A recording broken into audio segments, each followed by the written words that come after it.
Hello everyone, আসসালামু আলাইকুম। স্বাগতম সবাইকে। কি অবস্থা তোমাদের সবার? কেমন আছো তোমরা?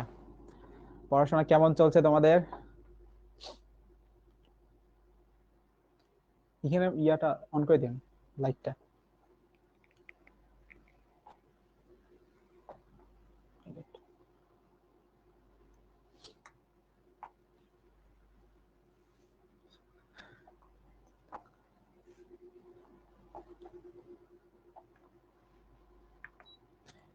পড়াশোনা কেমন চলছে বলো দেখি। চিত্রনীতির ক্লাসগুলো শেষ করছো? হ্যাঁ, ওয়ালাইকুম সালাম। ওয়ালাইকুম সালাম।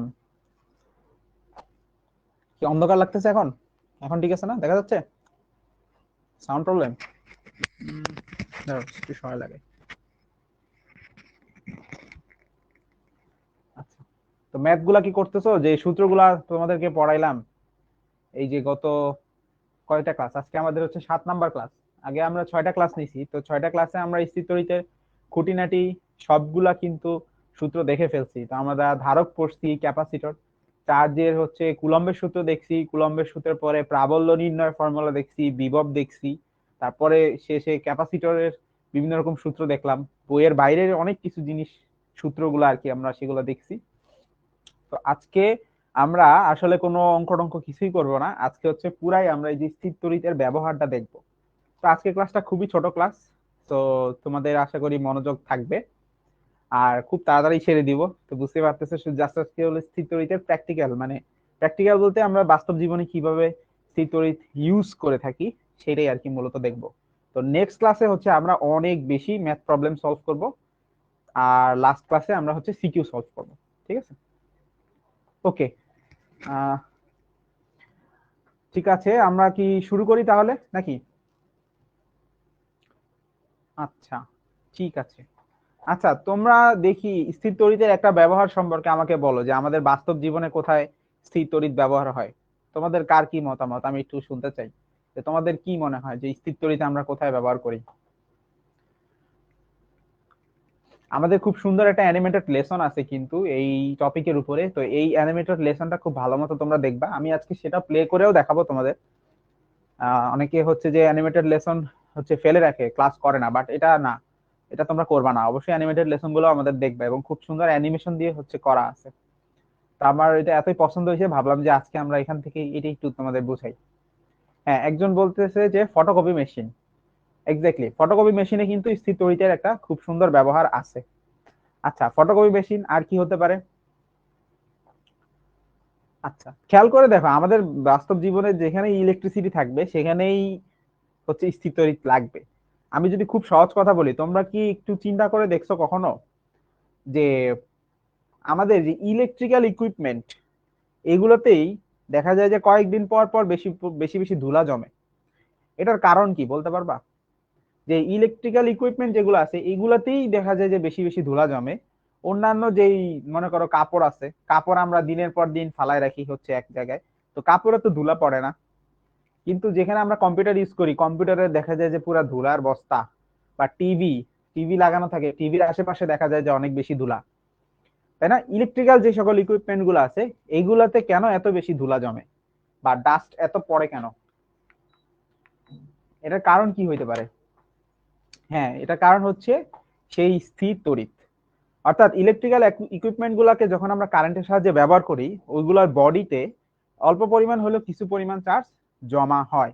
তো যেই চার্জ গুলো জমা হয় এগুলো হচ্ছে বাতাসের যে ডাস্ট বা ধূলিকণা থাকে এগুলোকে আকর্ষণ করে নিয়ে আসে। এর কারণে হচ্ছে ওই ইলেকট্রিক্যাল বডির গায়ে আমরা সবচেয়ে বেশি বেশি হচ্ছে ধুলাবালি দেখতে পাই। আচ্ছা, তো আমরা আজকে মূলত ফটোকপির মেকানিজমটা দেখব। তো স্থির বিদ্যুতের ব্যবহার নিয়ে আজকে আমরা কথাবার্তা বলবো। তো ফটোকপি মেশিন যেটা আছে সেখানে কি হয় মূলত? আচ্ছা, আমরা ইয়াটা প্লে করি, আমাদের যে ইয়াটা আছে অ্যানিমেটেড লেসনটা আছে ওইটা একটু প্লে করি, এখানে দেখাই। তো এই অ্যানিমেটেড লেসনটা কি তোমরা সবাই দেখছো?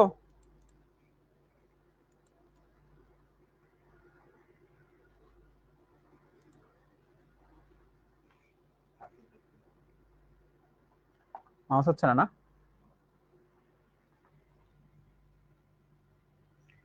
তো আমাদের এই ক্লাসের যে অ্যানিমেটেড লেসনটা আছে এটা কি সবাই দেখছো? আচ্ছা, দেখে থাকলে তো আসলে একেবারেই বুঝতে পারছো যে আসলে আমরা কি বলতে চাচ্ছি। তারপরেও আমি একটু দেখাই দেই। সেটা হচ্ছে এই যে দেখো ফটোকপি মেশিন। তো ফটোকপি মেশিনের উপরে যেটা থাকে, যে উপরে যেটা দেখতে পাচ্ছ, এইটা হলো ওই আলো ফেলে। মানে আলো আসলে এটা দিয়ে ফেলা হয় না, তো আলো তো এখান থেকে ফেলা হয় মূলত। এটা হলো ঢাকনার মতো, মানে ঢেকে রাখে আলোকে বাইরে যেতে যাতে না দেয়। এটা ঢাকনার মতো, আলো হচ্ছে এই দিক দিয়ে ফেলা হয়। তো এখানে খেয়াল করলো, এই জিনিসটা আমরা ফটোকপি করতে চাই, যে ক লেখা আছে যেটা কাগজের উপর, এই জিনিসটা আমরা ফটোকপি করতে চাই। ঠিক আছে, আচ্ছা একটু হ্যাঁ কমেন্ট অফ করে রাখেন, একজন বলো কমেন্ট অফ করে রাখতে, তাহলে কনসেন্ট্রেশন থাকবে। আচ্ছা, তো যেটা বলতেছিলাম যে আমরা যখন ফটোকপি করব, তখন হচ্ছে এই যে ধরো এই কাগজটার ভিতরে যে ক লেখাটা আছে সেখানে ফটোকপি করতে চাচ্ছি। তো ফটোকপি করার উদ্দেশ্য হচ্ছে এই যে কালো লেখাগুলো যেন আরেকটা সাদা কাগজে আসে। তার মানে যে কাগজের আমরা ফটোকপি করছি সেই কাগজের দুইটা অংশ আছে, একটা সাদা অংশ এবং একটা কালো অংশ।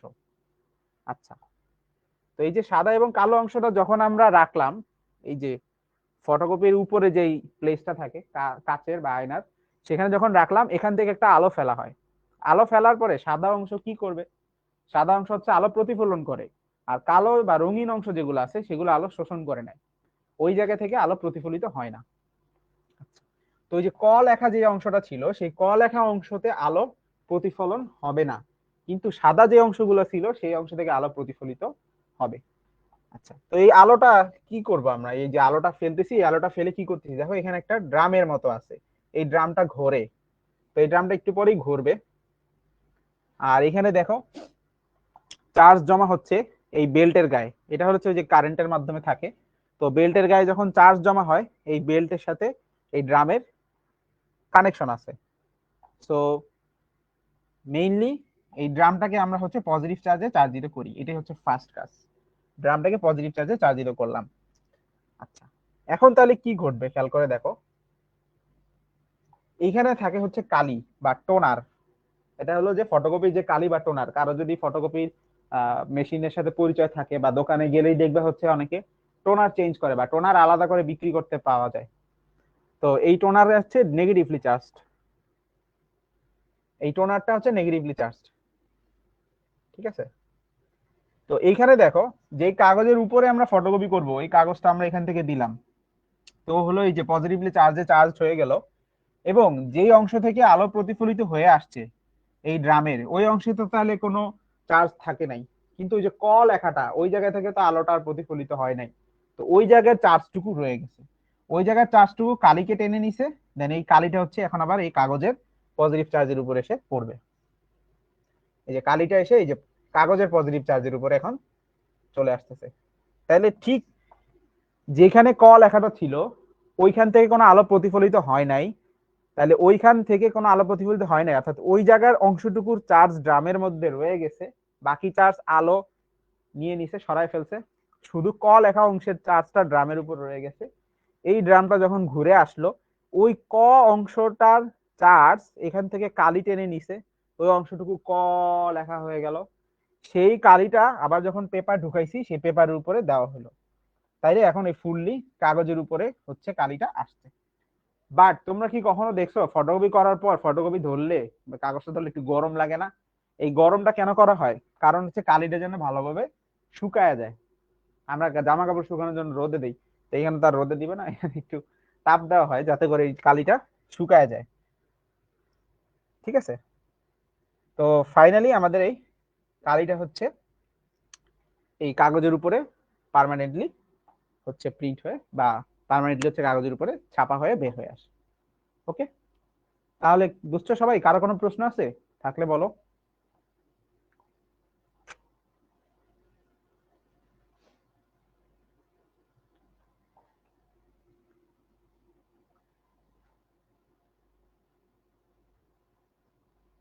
আচ্ছা, ঠিক আছে, বুঝতে পারছি আশা করি। ওকে, ঠিক আছে। আচ্ছা, এরপরে আসো, এই যে ফটোকপির ব্যবহার তো তোমরা বুঝতে পারছো। এরপরে আসো আরেকটা ইন্টারেস্টিং জিনিস, যে ভ্যান্ডিগ্রাফ যন্ত্র। তো এই ভ্যান্ডিগ্রাফ যন্ত্রটা আসলে অনেক জোস। এটা তোমরা খুব একটা বেশি বাস্তবে দেখতে পাও না। আমরা যখন হচ্ছে ইলেকট্রিক্যাল ল্যাব করছিলাম তখন আমাদের আর কি এই ভ্যান্ডিগ্রাফের মতো এই জিনিসটা হলো আমাদের দেখানো হয়েছিল। আর এটা চাইলে আমরা তৈরিও করতে পারি। তো আমরা চেষ্টা করবো এটা তোমাদের তৈরি করে দেখানো যায় কিনা, প্ল্যানিং আমার আছে। তো যদি তৈরি করি অবশ্যই তোমাদের সাথে সেটা শেয়ার করব। আমাদের যে ইউটিউব চ্যানেল আছে সেখানে আমরা অবশ্যই এই জিনিসটা আপলোড করে দিব, তোমাদের গ্রুপেও আপলোড করে দিব। এই মেশিনটা আমরা তৈরি করার একটা ট্রাই করব। আচ্ছা, এই মেশিনটা মূলত কি হয়? তোমরা কেউ মিস্টার বিন দেখছো? একটু কমেন্ট অন রাখেন, ওদের সাথে গল্প করি। আজকে তো একেবারেই তেমন পড়াশোনা নাই। তোমরা কি কেউ মিস্টার বিনের এপিসোড দেখছো? এই যে ভ্যান্ডিগ্রাফের এপিসোডটা, ভ্যান্ডিগ্রাফের এপিসোডটা কে কে দেখছো? আচ্ছা, এইখানে যে জিনিসটা হয়েছিল তোমাদের কি মনে আছে যারা দেখছো? যে মিস্টার বিন যখন হচ্ছে আচ্ছা, মিস্টার বিন ছাড়া বাকিরা যখন ধরতেছিল এই ভ্যান্ডিগ্রাফ মেশিনটা, তখন তাদের সবার চুল এরকম দাঁড়ায় যাচ্ছিল। দেখি আমার চুল দাঁড় যায় কিনা। দেখে তো আমার চুল এই যে আমার মতো এরকম দাঁড়ায় দাঁড়ায় যাচ্ছে। না, আমার চুল সুন্দর আছে, নজর দিবে না তোমরা। যাই হোক, আমার চুল দাঁড়াচ্ছে না। তো এই যে যখন সে ভ্যান্ডিগ্রাফের মতো, সরি, ভ্যান্ডিগ্রাফের এই জিনিসটা ধরছিল মিস্টার বিন বাদে বাকিরা, তখন তাদের চুলগুলা দাঁড়ায় যাচ্ছিল। বাট মিস্টার বিন যখন ধরছে তখন তার চুল আর দাঁড়ায় নাই। তো ব্যাপারটা হয়েছে কি, যে সে ধরছে তার চুল দাঁড়ায় নাই, বাট তার শরীরে সমস্ত চার্জিত হয়ে গেছে। এরপর সে যখন কাগজ ধরে, কাগজ তার হাতে আটকায় যায়। এরপর সে যখন কাগজটা মাটিতে ফালানোর পর পা দিয়ে হচ্ছে মানে পায়ে লাগাইছে, পাতেও হচ্ছে কাগজ আটকে গেছে। তো বিভিন্ন ভাবে হচ্ছে তখন তার শরীরে চার্জ গুলা ওই কাগজকে আকর্ষণ করা শুরু করছে, কিন্তু তার চুল দাঁড়ায় নাই আর কি। তো ডিসচার্জ হওয়ার সুযোগ পায় না চুল দিয়ে। ঠিক আছে। আচ্ছা, তো এইখানে ভ্যান্ডিগ্রাফ মেশিনে এই যে গোলকটা হচ্ছে সেই চার্জে চার্জিত থাকে। তো এইখানে দেখো, এইখানে সহজ কথা যদি আমরা এটার কনস্ট্রাকশনটা একটু দেখি, যে এটার ভিতরে একটা মোটর থাকে। ওই মোটরটা ঘোরে, মোটরটা ঘুরে ঘুরে এখানে একটা বেল্ট থাকে, এইখানে চার্জ গুলা বেল্টের মাধ্যমে উপরের দিকে যায়। তো এখানে একটা বিভব পার্থক্য অনেক, মানে হাই ভোল্টেজের ইয়া দেওয়া হয়। এই যে এখানে হচ্ছে মোটরটা ঘুরতে থাকে। মোটরটা এখানে মনে হয় দেখানো হয় না, এটা কি উপরে উল্টা করে দেখাইছে মনে হয়। দেখি আরেকটা ছবি দেখানো যায় কিনা। আচ্ছা, এটা হলো গোলকের ভিতরের অংশ, মোটরটা নিচে আছে। হ্যাঁ, মোটরটা নিচে আছে, মোটরটা ঘুরতেছে। আর এই এটা হলো বেল্ট, এটা হলো একটা বেল্ট। তো এই বেল্টের দিয়ে চার্জ গুলো উপরে যাইতেছে। তো উপরে দিয়ে যখন চার্জ গুলো যাইতেছে তখন এই বড় গোলক এর ভিতরে চার্জ গুলো সব ছড়ায় আসতেছে। মানে এখানে দুইটা গোলক আছে, এটা হলো ছোটটা, আর এইখানে দেখো একটা শ্যাডো টাইপের দেওয়া আছে, এটা হচ্ছে বড়টা। তো এই ছোটটার ভিতরে যখন চার্জ গুলো সাপ্লাই দেওয়া হয়, তখন এই ছোট গোলকের বা ভিতরের যে ইন্টারনাল চার্জ গুলো এগুলো সব বাইরে দিকে ছড়ায় এই বড় গোলকের এখানে চলে আসে। এরপর যখন এই যে বড় বাইরের গোলকটা তুমি ধরবা, তোমার শরীরের ভিতরে চার্জ চলে যাবে। এটাই আর কি ভ্যান্ডিগ্রাফ মেশিন, যে আসলে চার্জ তৈরি করে বা অনেক বেশি পরিমাণে হাই ভোল্টেজ তৈরি করার জন্য এটা ব্যবহার করা হয়।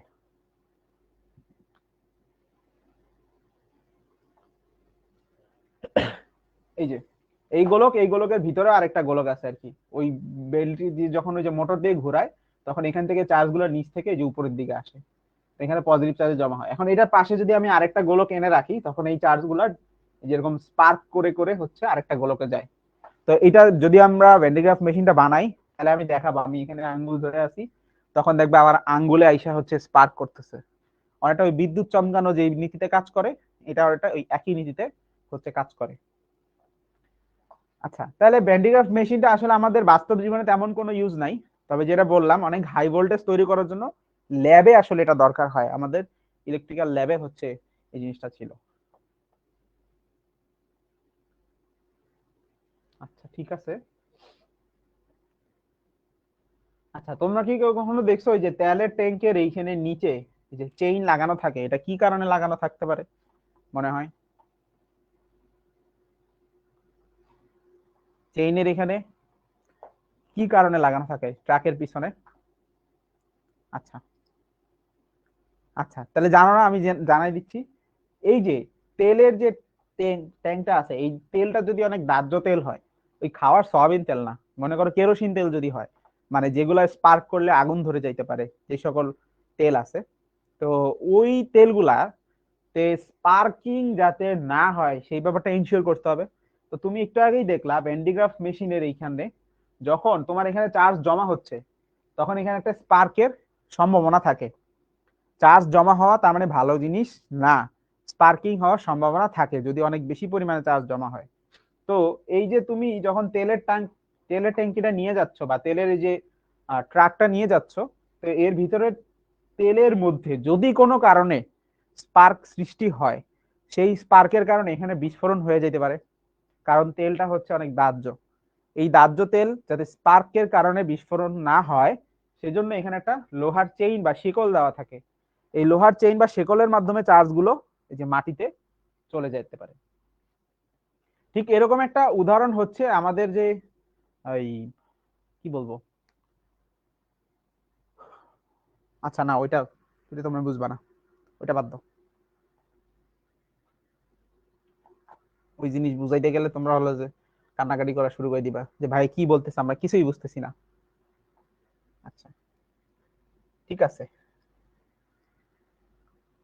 আচ্ছা এরপরে হচ্ছে যে ইলেকট্রনিক্স এর কিছু ব্যবহার দেওয়া আছে, যে আমরা এই যে ভোল্টেজ বা এইগুলো হচ্ছে চার্জ কোথায় ব্যবহার করি, এগুলো আসলে চলতরিতের অংশ। মানে মূলত স্থির তড়িৎ আমরা অধ্যায়টা পড়ছি চলতরিৎকে ভালোভাবে বোঝানোর জন্য, যে চলতরিতে কি হয় চার্জটা ট্রান্সফার হয়। তাহলে আমরা এই চ্যাপ্টারে পড়ছি হচ্ছে চার্জ কিভাবে উৎপন্ন হয়, স্থির তড়িৎ বা পজিটিভ চার্জ কিভাবে তৈরি হলো, নেগেটিভ চার্জ কিভাবে তৈরি হলো। হ্যাঁ, এই পজিটিভ চার্জের আশেপাশে বলরেখা কিভাবে থাকে, নেগেটিভ চার্জের আশেপাশে বলরেখা কিভাবে থাকে। আমরা পরের অধ্যায়ে জানবো এই চার্জকে ট্রান্সফার করলে কি হবে, অর্থাৎ স্থানান্তরিত করলে কি হবে, সেটা আমরা হচ্ছে দেখবো পরের অধ্যায়ে চলতরিতে। ওকে। আচ্ছা তোমরা কি কি বলতে পারবা যে বজ্রপাত কিভাবে তৈরি হয়? আমরা বর্ষাকালে এটা প্রায় দেখি, যে বর্ষাকালে খারা জিলিক বলে আমাদের বরিশালের আঞ্চলিক ভাষায়, যে যে খারা জিলিক মারছে। তোমাদের ইয়াতে আঞ্চলিক ভাষায় কি বলে, বজ্রপাত বলে, সুন্দর বলো নাকি? ঠাড়া ঠাড়া পড়ছে, এই সেই ঠাড়া পড়ে, আমাদের ওইখানে ওইটাই বলে ঠাড়া পড়ছে। শব্দটারে আমরা বলি আর কি ঠাড়া পড়ছে। আর আলোটা যখন দেখা যায় তখন বলে হচ্ছে যে খারা ঝিলিক মারছে। খারা ঝিলিক, আরে সর্বনাশ। তোমরা দেখি খারা ঝিলিক বলো, বিজলি, ঠাডা, আরে সেরা। আমরা বিজলি বলি, হ্যাঁ বিজলিও বলি, কিন্তু ওই যে মায়ের মুখের ভাষা মাতৃভাষাই তো আসলে মজা লাগে। খারা ঝিলিক আমিও বলে ফেলি যে খারা ঝিলিক মারছে। আচ্ছা ঠিক আছে।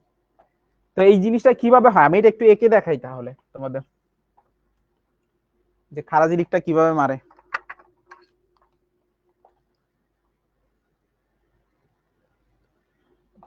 আমি মনে হয় এটা দেখাইছিলাম তোমাদের ক্লাসেই, মনে হয় একবার দেখাইছিলাম, তাই না? আমার যতদূর মনে পড়ে তোমাদের ক্লাসেই মনে হয় দেখাইছিলাম, তাই না? হ্যাঁ এই যে জি বলতেছে ওরা, এই যে ঠিক তো। ঠিক আছে আবার দেখাই, যারা ভুলে গেছো তারা একটু মনে করে নাও, যে এইখানে আসলে কি হয় মেঘে মেঘে ঘর্ষণ হয়। ধরো এখানে একটা মেঘ আছে, আবার এইখানে আরেকটা মেঘ আছে। তো এই দুইটা মেঘ যখন পরস্পর ঘর্ষণ করবে তখন তো এরা নিরপেক্ষ অবস্থায় ছিল নর্মালি ঘর্ষণের আগে। এখানে যে কয়টা পজিটিভ চার্জ ছিল, ধরো কথার কথা 5টা পজিটিভ চার্জ, এখানেও কথার কথা ধরো 5টা পজিটিভ চার্জ ছিল। এরপর এখানে ধরো নিরপেক্ষ অবস্থায় থাকতে হলে কি নেগেটিভ চার্জের সংখ্যাও সমান হইতে হবে। তো যখন এদের মধ্যে হচ্ছে সংঘর্ষ হবে বা ফ্রিকশন বা ঘর্ষণ হবে, তখন দেখা যাবে কিছু পজিটিভ চার্জ এক জায়গা থেকে আরেক জায়গায় চলে গেছে, বা নেগেটিভ চার্জ বলতে পারি। তা আমরা আসলে সবসময় নেগেটিভ চার্জ দিয়ে ব্যাখ্যা দিব, যে ইলেকট্রন এক জায়গা থেকে আরেক জায়গায় চলে গেছে, পজিটিভ চার্জ গেছে এটা বলবো না। চাইলে বলা যায়, বাট রেফারেন্স হিসেবে সবসময় এটা বলা উচিত যে ইলেকট্রন এক জায়গা থেকে অন্য জায়গায় চলে গেছে। তাহলে যেখান থেকে ইলেকট্রন গেছে সেইখানে হচ্ছে ধনাত্মক চার্জ, আর যেই জায়গায় গেছে সেটা হচ্ছে ঋণাত্মক চার্জ। তাহলে ধরো কথার কথা এখান থেকে এই যে 1 2 3টা ইলেকট্রন এখানে চলে গেল, কথার কথা এখান থেকে 3টা ইলেকট্রন ওইখানে চলে গেল। তাহলে এই পুরাটা মেঘের মধ্যে ঋণাত্মক চার্জের পরিমাণ বেশি, আর এই পুরা মেঘের মধ্যে ধনাত্মক চার্জের পরিমাণ বেশি। তাহলে আমার এই মেঘটা পজিটিভ চার্জে চার্জ দিত, আর এই মেঘটা নেগেটিভ চার্জে চার্জ দিত। তো এখন এই অনেক বেশি ভাবে চার্জ জমা হইতে হইতে হইতে হইতে অনেক বেশি পরিমাণ যখন চার্জ হয়ে যায়, তখন এটা হচ্ছে আমাদের ওই যে ভ্যান্ডিগ্রাফ মেশিনটা আছে না, ওই ভ্যান্ডিগ্রাফ মেশিনের মতো স্পার্ক করতে শুরু করে। তো সেখানে তো খুবই অল্প ভোল্টেজ, আর যখন বিদ্যুৎ চমকায় তখন আসলে অনেক বেশি পরিমাণ হচ্ছে ভোল্টেজ পাওয়া যায়। তো ওই স্পার্কিংটাও ওই লেভেলেই হয়, তখন আসলে অনেক বেশি পরিমাণে হচ্ছে স্পার্ক হয়। আর এখানে আবেশ প্রক্রিয়া যেটা হয় পজিটিভ চার্জের, এখানে হচ্ছে মাটি থেকে আস্তে আস্তে এখানে নেগেটিভ চার্জ জমা হইতে থাকে, আর নেগেটিভ চার্জিত মেঘের আশেপাশে হচ্ছে পজিটিভ চার্জ আবেশ প্রক্রিয়া জমা হইতে থাকে। এরপর হঠাৎ করে এখানে ডিসচার্জ হয়, অনেকটা ক্যাপাসিটরের মাঝখানে ফাঁকা জায়গা থাকে যেমন, ব্যাপারটা হচ্ছে তেমনই। ঠিক আছে, এভাবে হচ্ছে বিদ্যুৎ চমকায়। আর আলো যেটা যায় সেটাকে আমরা আসলে বলি হচ্ছে ওই যে খাড়া ঝিলিক। আচ্ছা, তো এই তো মোটামুটি আমাদের স্থির তড়িতের ব্যবহার। আর কারো কোনো ব্যবহার নিয়ে কারো কোনো প্রশ্ন মাথায় আছে? আমরা যেটা বলতেছিলাম ট্রাকেরটা বললাম, আমাদের বইয়ে মোটামুটি মোটা দাগে এগুলাই আর কি বলা।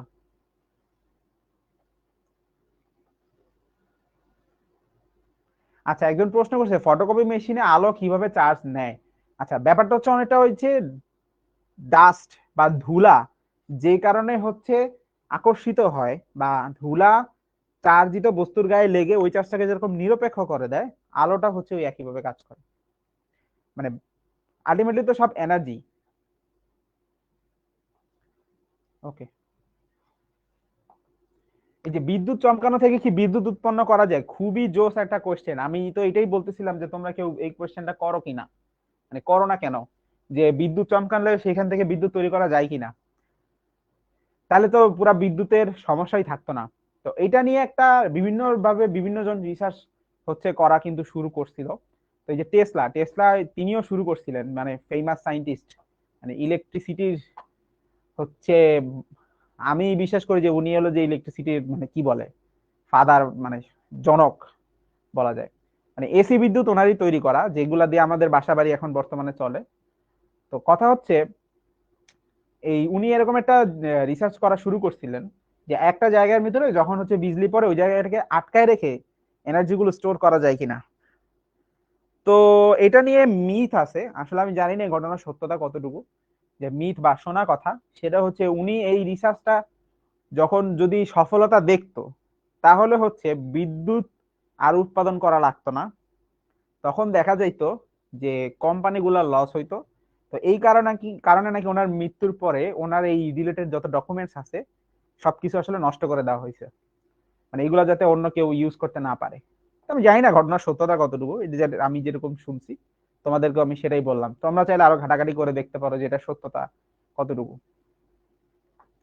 তো এটা নিয়ে আমি আমার ভার্সিটি স্যারকে একটা প্রশ্ন করছিলাম, যে তোমার এই প্রশ্নটাই আমি করছিলাম, যে স্যার এরকম কি কোনো প্রজেক্ট আছে বা এভাবে কি তৈরি করা সম্ভব। তো স্যার তখন আমাকে যেটা বলছেন আমি সেটাই বলি, যে এখানে অনেক বেশি পরিমাণ ভোল্টেজ পাওয়া গেল, এখানে কিন্তু পাওয়ারটাও তো বেশি থাকে না। উনি আমাকে এটাই বলছেন, বাট মানে আমার এই জিনিসটা কেমন যেন মানে বিশ্বাস হয় না, কারণ এটা নিয়ে কেউ কাজ করতেছে না এখন বর্তমানে, নাকি করতেছে সেটাও আমি জানি না। তো তোমার মতো আমার মাথাতেও এই জিনিসটা এখনো ঘুরপাক খাচ্ছে, যে বিদ্যুৎ যে চমকাচ্ছে এটা নিয়ে আমরা কোনো কিছু করতে পারি কিনা। তুমি ঘাটাঘাটি করে দেখো, আমার সাথে শেয়ার করো, যদি কোনো কিছু জানতে পারো অবশ্যই শেয়ার করো আমার সাথে।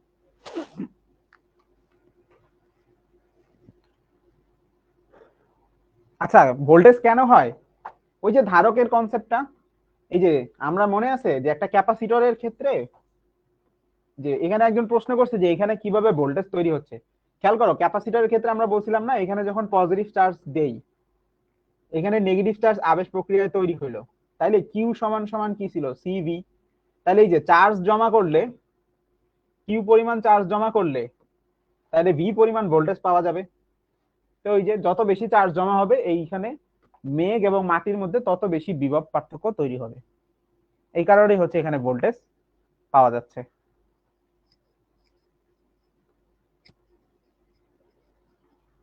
তোমরা এই জিনিসটা দেখতে পারো যে অনেকের নাম শুনে থাকবা করোনা, আমাদের নাম শুনবে কি, সবাই তো শুনছো করোনা ভাইরাসের নাম শুনছো না, করোনা। এই করোনা মানে হচ্ছে কিন্তু মুকুট, মানে মুকুটের মতো ভাইরাসটার হচ্ছে যে শেপ ছিল, এই জন্য এটার নাম ছিল হচ্ছে করোনা ভাইরাস। বাট এই জিনিসটা আমরা খুবই ইলেকট্রিক্যালে অনেক বেশি পরিমাণে এই টার্মটা ব্যবহার করি, সেটা হচ্ছে করোনা ডিসচার্জ। তোমরা দেখবা অনেক হাই ভোল্টেজের লাইনের ওইখানে দেখবো হচ্ছে একটু বেগুনি আভা টাইপের হচ্ছে দেখা যায়, মানে আবার কারেন্ট অনেক বেশি হাই ভোল্টেজের কাছে দিয়ে গেলে দেখবা যে আওয়াজ শোনা যায়, কারেন্টের গিন গিন গিন গিন গিন গিন জিন জিন জিন জিন জিন জিন জিন জিন একটা আওয়াজ শোনা যায়, মানে মনে হয় যেন হালকা ছোট ছোট ছিজি পোকা ডাকতেছে ওখানে। এরকম দেখছো কিনা জানি না। তো ওইখানে যে সাউন্ডটা হয়, ওই সাউন্ডটা আসলে আশেপাশের বাতাসগুলা আয়ন, মানে বাতাসগুলা ভাঙ্গার সাউন্ড। মানে বাতাসগুলো তো অণু থাকে, ওগুলা হচ্ছে অনেক হাই টেম্পারেচারে, ওর আশেপাশে টেম্পারেচারটা একটু বেশি থাকে, তো অনেক টেম্পারেচারে জিনিসটা আয়নিত হয়ে যায়। তো ওইটার যে সাউন্ড, হিস হিস শব্দ, আমরা সেটা আর কি পাই ভাই। মশার ব্যাটও পাওয়া যায়, এক্স্যাক্টলি। আই হায়, তোমরা তো স্থিরতরিতের আসল জিনিসই বলো নাই, মশার ব্যাট। এই যে একজন বলছে মশার ব্যাট, মশা মারার ব্যাট, এক্স্যাক্টলি। ওইখানে আমরা কিন্তু একটা ট্রান্সফরমার থাকে, ওই ট্রান্সফরমার দিয়ে খুবই অল্প ভোল্টেজকে অনেক বেশি পরিমাণ ভোল্টেজে কনভার্ট করে ফেলি। তো যখন মশাটা ওইখানে আসে, তখন সে হচ্ছে শক খায়, শকের কারণে হচ্ছে মারা যায়।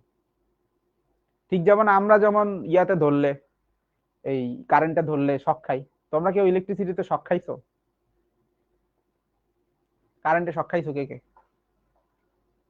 আমিও খাইছি। আমি হচ্ছে প্রচুর খাইছি, প্রচুর খাইছি বলতে দুইবার খাইছি হলো চার্জ দিতে গিয়ে, মোবাইল চার্জ দিতে গিয়ে আঙ্গুল ঢুকাই দিছি।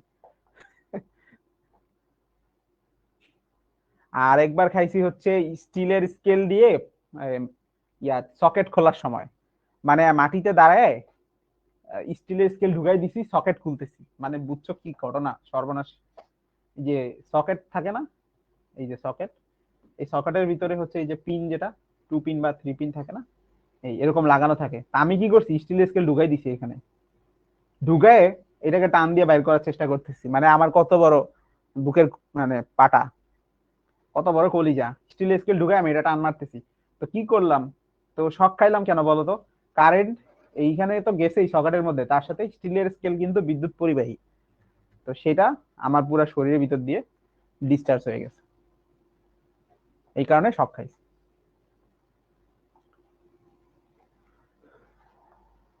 ওকে, বেঁচে আছি কিভাবে? এই তো বেঁচে আছি কোন রকম, খেয়ে পরে জীবনটা চলে যাচ্ছে। এই সূর্য ওঠে সূর্য ডুবে, এই যে তোমাদের পড়ানোর জন্যই বেঁচে আছি, কি করবো বলো। হ্যাঁ, আমিও এরকম জানতাম যে ট্রিপলিতে পড়ে নাকি মানুষজন 4th ইয়ারে উঠে মারা যায়। তো কই, মারাটারা তো গেলাম না, তারপর তো ট্রিপলি পড়লাম। আমাদের একটা ইয়াতে বলতেছে আমার এক ফ্রেন্ড, যে ভাই ট্রিপলি নিস না, ট্রিপলি নিলে নাকি হাই ভোল্টেজ নিয়ে কাজ করা লাগে, মানুষ টানুষ নাকি মরে যায় ট্রিপলি পড়লে। আমি বলে দূর, মানুষ মরে যায় কেউ, তাহলে আমরা শুনতাম না? তা আসলে অনেক হাই ভোল্টেজ নিয়ে কাজ করার সৌভাগ্য বলবো নাকি দুর্ভাগ্য বলবো জানি না, হয়েছে। তো অনেক বেশি হাই ভোল্টেজ নিয়ে কাজ করেছে আমাদের হচ্ছে বুয়েটে ট্রিপলির যে আন্ডারগ্রাউন্ডে, মানে গ্রাউন্ড লেভেলে না, গ্রাউন্ড লেভেলের নিচে আন্ডারগ্রাউন্ডে একটা ল্যাব আছে, ওটার নামই হচ্ছে হাই ভোল্টেজ ল্যাব। মানে ওখানে সব হাই ভোল্টেজের জিনিসপাতি, মানে অনেক হাই ভোল্টেজ নিয়ে হচ্ছে কাজ করা হয়, মানে আমরা জোর করে দেখি স্পার্ক করায়। যেমন মনে করো একটা, এই যে ধরো এই কথা, এই যে বিদ্যুৎ যে চমকাইলো, এই যে স্পার্ক হলো, এই স্পার্ক গিয়ে যদি কারেন্টের তারের উপরে পড়ে, সেই তারটা সাস্টেইন করতে পারবে কিনা, সেই তারটা টিকে থাকবে কিনা, এটা টেস্ট করা দরকার না? তো এই ধরনের টেস্ট গুলো আমরা ল্যাবে করছি, যে তারের যে স্ট্রেংথ কেমন, যে বিদ্যুৎ চমকালে ওই তার টিকে থাকতে পারবে কিনা, বা কতটুক পর্যন্ত এর লিমিট আমরা ভোল্টেজ দিতে পারবো এখানের মধ্যে দিয়ে। ঠিক আছে, এই কি বলতেছে, ইলেকট্রিক শক খাইলে কি বাতের ব্যথা সেরে যায়? আমি তো জানি না রে। বাতের ব্যথা, ও ভাই রে ভাই, তুমি তো দেখি সেই বাতের ব্যথা সারার জন্য ইলেকট্রিক শক। আমি জানি না, এই থেরাপি দিও না ভাই, মরে টরে গেলে পরে আমি কিন্তু দায়ী নাই। তবে ওই যে এটা তো মনে হয় জানো যে পাগলদের একটু ইলেকট্রিক শক দেয় এটাই মাঝে মধ্যে, নর্মালে রাখার জন্য। এটা আছে থেরাপিতে, বাট কতটুকু লিমিট আসলে সেটা আমি জানি না। একটা নির্দিষ্ট লিমিট অবশ্যই ডাক্তার ভালো বলতে পারবে। বাতের ব্যথা সারানোর জন্য তোমার ইলেকট্রিক শক খাওয়া লাগবে কেন? তুমি ওষুধ খাও। তো ভাই, হ্যাঁ রং স্প্রে, জোস রং স্প্রে ব্যাপারটা বলবো, হ্যাঁ। আরেকজন প্রশ্ন করছে রাবারের জুতা পরলে শক লাগে না কেন? খুব ভালো প্রশ্ন। রাবারের জুতা পরলে যেটা হয়, তোমার শরীরের ভিতর দিয়ে বিদ্যুৎটা মাটিতে যাইতে পারে না। ও, আরো তো আমরা এক্সাম্পল দিতে পারি। কত এক্সাম্পল আছে তোমার, বলো কত লাগবে? ধরো উপরে দিয়ে অনেক হাই ভোল্টেজের যে লাইন বা তার যায়, তোমরা কি জানো এই তারগুলার কোটিং থাকে না? যেমন আমরা যে মাইকে কথা বলতেছি, এই যে তার, এইটা কিন্তু আসল তার না, উপরে বাইরে যেটা এটা দেখতে পাচ্ছ এটা হলো কোটিং, রাবারের কোটিং। তো রাবারের কোটিং এর ভিতরে হচ্ছে আসল তারটা থাকে। সেই তারটা দেখতে কি একটু তামার বা সোনালী কালারের হয়। তামার তার যদি হয় সোনালী কালারের হয়। অ্যালুমিনিয়ামের তারও হতে পারে, বাট অ্যালুমিনিয়ামের তার হচ্ছে আমাদের বাসা বাড়িতে নর্মালি ইউজ করে না, তবে অ্যালুমিনিয়ামেরও হয়। তো তোমরা কি এটা জানো যে আমাদের আমরা যে তারগুলো দেখি এগুলোর বাইরে রাবারের কোটিং থাকলেও অনেক হাই ভোল্টেজের যে লাইনগুলো আছে, সেই হাই ভোল্টেজের লাইনগুলোর পাশে কিন্তু বা আবরণ থাকে না, কোনো রাবারের কোটিং থাকে না। এখন তোমরা বলতে পারো ভাই, হাই ভোল্টেজ ধরলে তো আরো শক খাবো বেশি, এইখানে না আরো বেশি রাবারের কোটিং দেওয়া দরকার। এখানে একটা ঝামেলা আছে। এই হাই ভোল্টেজের শক প্রতিরোধ করার জন্য যতটুকু রাবারের কোটিং দেওয়া দরকার, ওই রাবারের কোটিং দিলে এই তার ওই ওজনের এই ভাঙ্গা পড়ে যাবে। তার মানে এই হাই ভোল্টেজের শক প্রুফ করতে হলে বা ঠেকাইতে হলে অনেক বেশি পুরুত্বের রাবারের কোটিং দিতে হবে। তো রাবারের কোটিং দিলে পুরো তারের ভার বেড়ে যাবে না? তো ওই জিনিসটা আসলে লোড নিতে পারবে না। তো এই জন্য যেটা করা হয়, হাই ভোল্টেজ লাইনগুলো অনেক উঁচুতে লাগানো হয়, মানুষের নাগালের একদম বাইরে অনেক উঁচুতে লাগানো হয়। হ্যাঁ, তো তোমার আসলে ওইটা ধরার কোনো দরকার হবে না। আচ্ছা, তো এই যে হাই ভোল্টেজের যে লাইনগুলো এগুলোতে হচ্ছে কোটিং থাকে না। এইবার বলো, একটা কাক যদি আইসা এখানে বসে, তাহলে কাকটা কি বাঁচবে না মরে যাবে? কি মনে হয় তোমার? একটা কাক এসে এইখানে বসলো, কাকটা কি বাঁচবে নাকি মরে যাবে? এই যে অনেকে বলতেছে মরবে, আসলে মরবে না। কারেন্টের তার ধরলেই আসলে মানুষ মরে না, বা কাক ধরলেই মরবে না। এখানে কথা আছে, বিদ্যুৎটা বা কারেন্টটা তোমার ভিতর দিয়ে অন্য জায়গায় যাওয়ার রাস্তা থাকতে হবে।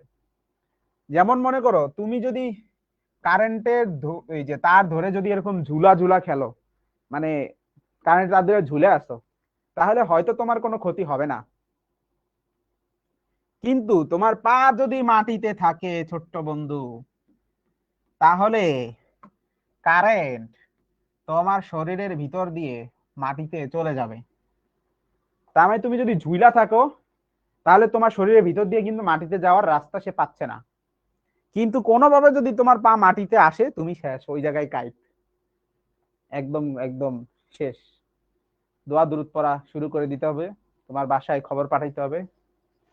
অবশ্য এই জিনিসটা হচ্ছে, তোমরা জানো কিনা আমি জানি না, যে বজ্রপাতে বাংলাদেশে অনেক মানুষ কিন্তু রিসেন্ট টাইমে মারা যাচ্ছে। এটার কারণ কি?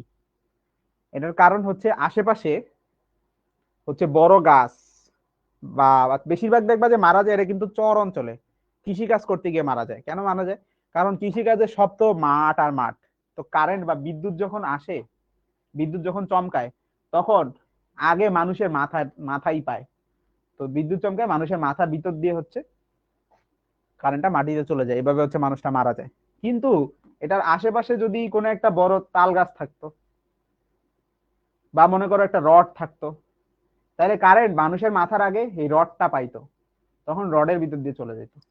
তো এই জন্য দেখবা মানুষ বেশিরভাগ যখন মারা যায়, বিদ্যুৎ চমকানোর ওই যে বলে না যে ঠাডা পড়া মানুষ মরছে, তো ওই ঠাডা পড়া মানুষ যখন মারা যায়, তখন এর প্রধান কারণ হচ্ছে সে যখন একদম পুরা মাঠে খালি মাঠে থাকে, এটা হচ্ছে মেইন রিজন। এবং আশেপাশে কোনো উঁচু জায়গা না থাকার কারণে আর কি হয়। আর দেখবা বেশিরভাগ সময় কৃষি কাজ করতে গিয়ে হয়, এবং এই ঘটনাগুলো বেশিরভাগ ক্ষেত্রে চর অঞ্চলে ঘটে, কারণ চরের তো উঁচু জায়গা নাই ওখানে। এটা গেল এক। আর এই জায়গায় যেটা বললাম যে কাক বসলেই মারা যাবে না, কাকের মধ্য দিয়ে হচ্ছে অন্য জায়গায় বিদ্যুৎ পরিবহনের রাস্তা থাকতে হবে, তাহলে হয়তোবা সেটা মারা যাবে। ওকে, কাঠের শক লাগে না কেন? কারণ কাঠ হচ্ছে ওই যে রোদ বেশি, এটা আমরা ইয়াতে পড়বো, চলতরিতে পড়বো রোধ ব্যাপারটা নিয়ে। যেই পদার্থের রোধ হচ্ছে বেশি, ওই ভিতর দিয়ে বিদ্যুৎ সহজে পরিবাহিত হতে চায় না। মানুষের শরীরে বেশিরভাগ হচ্ছে পানি, পানি কিন্তু খুব ভালো বিদ্যুৎ পরিবাহী। আর শুকনা কাঠ এর ভিতর দিয়ে বিদ্যুৎ পরিবাহিত হতে পারে না। ঠিক আছে, ওকে। হ্যাঁ, রং স্প্রে, থ্যাংক ইউ। রং স্প্রেতে যেটা হয়, যে ধরো গাড়ির ক্ষেত্রে আমরা বলি একটা গাড়ি রং করব, তো গাড়ি রং করতে হবে। এখানে যেটা করতে হয়, রং স্প্রে এখানে মাথার ভিতরে একটা নজেল টাইপের থাকে যেরকম সূক্ষ্ম। এই সূক্ষ্ম জায়গা থেকে রংগুলা যখন বের হয়, তখন এই রংগুলা, এই যে রঙের যে অণুগুলা, সেগুলো আসলে চার্জিত হয়ে বের হয়। আর আগে থেকে গাড়িটা হচ্ছে চার্জিত করা থাকে। ধরো কথার কথা, গাড়িটা যদি পজিটিভ চার্জে চার্জিত করা থাকে, এই রং স্প্রের নেগেটিভ চার্জ বের হবে। তো নেগেটিভ চার্জ গুলো এই পজিটিভ করতে আকর্ষিত হয়ে গাড়ির গায়ে একদম পুরা লেপ্টে যাবে। তো রং স্প্রে এই কারণে করা হয়, মানে রং স্প্রে স্থির তড়িতের ব্যবহারটা হচ্ছে এখানে, যখন খুবই সূক্ষ্ম নজল দিয়ে যখন বের হয়, তখন সেখানে হচ্ছে চার্জিত রঙের ফোঁটা বের হয়। আচ্ছা, একজন জিজ্ঞেস করছে বাদুড় তাহলে মারা যায় কিভাবে। খুব ভালো প্রশ্ন। বাদুড় দুইটা কারণে মরতে পারে। একটা হচ্ছে যদি তার দুইটা দুইটা তারের এখানে এসে সে যদি সংস্পর্শে আসে, যে বাদুড়ের একটা পাখা মনে করো এখানে আর একটা পাখা হলো এখানে, তাহলে বাদুড়টা যখন উড়ে যাইতেছে, একটা পাখা হলো এই তারে লাগছে আর একটা পাখা এই তারে লাগছে, তখন এখান থেকে কারেন্ট এইদিকে ফ্লো করে তখন বাদুড়টা মারা যাইতে পারে। এটা একটা হইতে পারে। আর একটা হলো টাওয়ারের, এটা তো টাওয়ারের এখানে, টাওয়ারটা কিসের তৈরি, লোহার তৈরি। সে যদি টাওয়ারের এখানে এসে বসে, তার একটা পা থাকলো মনে করো হলো তারে, আরেকটা পা বা শরীরের কোনো একটা অংশ টাওয়ারের সাথে কানেক্ট হয়েছে, তাহলে খেয়াল করো টাওয়ারটা তো লোহার তৈরি, তাহলে শরীরের কোনো অংশ টাওয়ারের সাথে কানেক্ট হওয়া মানেই যে মাটির সাথে কানেক্ট হওয়া। তাহলে ওই যে তুমি মাটিতে দাঁড়ায় তার ধরা যেই কথা, আর একটা তার ধরে টাওয়ারের সাথে হেলান দেওয়া একই কথা, কারণ টাওয়ারটা আসলে মাটি। তো এই কারণে তখন হচ্ছে বিদ্যুৎ তার শরীরের ভিতর দিয়ে প্রবাহিত হয়, তখন মারা যায়। কাক বা এই ধরনের পশু পাখি বলতে তো কাক আর বাদুড়ি তো উড়াউড়ি করে, আর তো কেউ হচ্ছে এরকম উপরে যায় নাচানাচি করে না। ওকে, ঠিক আছে। আচ্ছা, পোল কোশ্চেনের কি দরকার আছে আজকে? আচ্ছা, একবার হলো আমরা দিয়ে যাই পোলের অ্যান্সার গুলা। আছে, ওকে, ঠিক আছে। এটা বলো দেখি, ফটোকপি করার ক্ষেত্রে কি রকম চার্জ তৈরি হয়?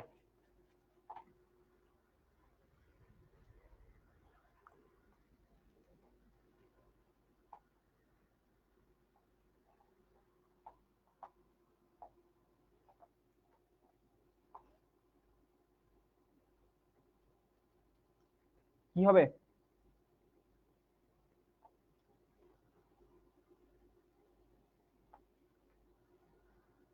হ্যাঁ, আমরা ক্লোজ করে দিই। এটার উত্তর হচ্ছে স্থির চার্জ তৈরি হয়। আচ্ছা, এটা তো ভ্যান্ডিগ্রাফ মেশিন যেটা বলতেছিলাম, ওই যে ভ্যান্ডিগ্রাফ মেশিন ধরলে হচ্ছে এই যে চুল টুল এরকম দাঁড়ায় যায়। আচ্ছা, সবার আগে কি আছে? নিলয় বর্মন আছে, ফারজানা আছে, বিশাল আহমেদ দীপ আছে। হ্যাঁ। আচ্ছা, ডি অনেকে উত্তর দিছিলা, 73 জন নাকি? তো হ্যাঁ, ডিটাও আসলে বলা যায়, কারণ ধনাত্মক ঋণাত্মক দুই ধরনের চার্জই তো সেখানে তৈরি হয়েছিল। আর দুইটার কমন নাম হচ্ছে স্থির চার্জ আর কি। তো সবসময় হচ্ছে অ্যাকুরেট অ্যান্সারটা দাগাইতে হয়। তো ধনাত্মক ঋণাত্মক ঠিক আছে, উভয় চার্জই বলতে পারো। স্থির চার্জ আর কি এখানে মোর অ্যাকুরেট আর কি, ইন মাই অপিনিয়ন। যদি তোমাদের ওই যে প্রশ্ন থাকে না এক, তারপরে এক ও দুই, যে বহুপদী সমাপ্তি সূচক এরকম থাকলে তখন দুইটাই আসলে হইতো। বাট এখানে চারটা থাকলে তো একটা দাগাইতে হবে। তো যেটা আর কি মোর কনভেনিয়েন্ট লাগে সেটা দাগাবা। আচ্ছা, এটা তো কথা তো বলতেছিলাম তোমাদের, যে চুল দাঁড়ায় যায়, যে ভ্যান্ডিগ্রাফ মেশিন ধরে একজন দাঁড়ায় আছে, তার চুল টুল পুরো একদম ইয়া হয়ে গেছে। আচ্ছা, ভ্যান্ডিগ্রাফ মেশিনে কোথায় স্থির বিদ্যুৎ স্প্রে করা হয় বলো তো?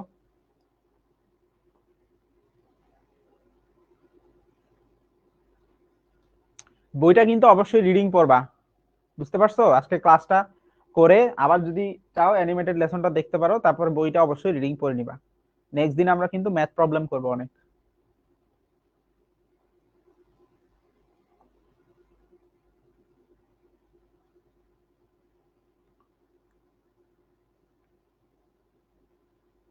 নাইমা জান্নাত সবার আগে দিছে। সঠিক উত্তর হচ্ছে কি, অপরিবাহী বেল্ট। ওই যে বেল্টের উপরে চার্জ স্প্রে করে তারপর বেল্টটা উপরে নিয়ে যায় বললাম, সেটা। তো দুইয়ে আছে প্লাবন দত্ত, তারপরে আছে নিলয় বর্মন, আবারও আছে আগে, তারপরে সোহান আছে, তারপরে স্বপ্নিল আছে, কাজী মোমেন আছে, ইসরাত জাহান মিম আছে, মরিয়ম আক্তার আছে, দীপ সরকার, তনয় শীল। কংগ্রেচুলেশন তোমাদের। আচ্ছা, তো জ্বালানি ট্রাকের ব্যাখ্যা তো আমি দিলাম, বজ্রপাতেরটাও পড়াই দিছি, বজ্রপাত কেন হয় বলে দিলাম। আচ্ছা, পরের প্রশ্নটা একটু দিয়ে দিয়ে দেই। মেঘের ভিতর যখন প্রচুর চার্জ জমা হয় তখন স্বাভাবিক অবস্থায় ফিরে আসার জন্য মেঘের ভিতরে কি হয়?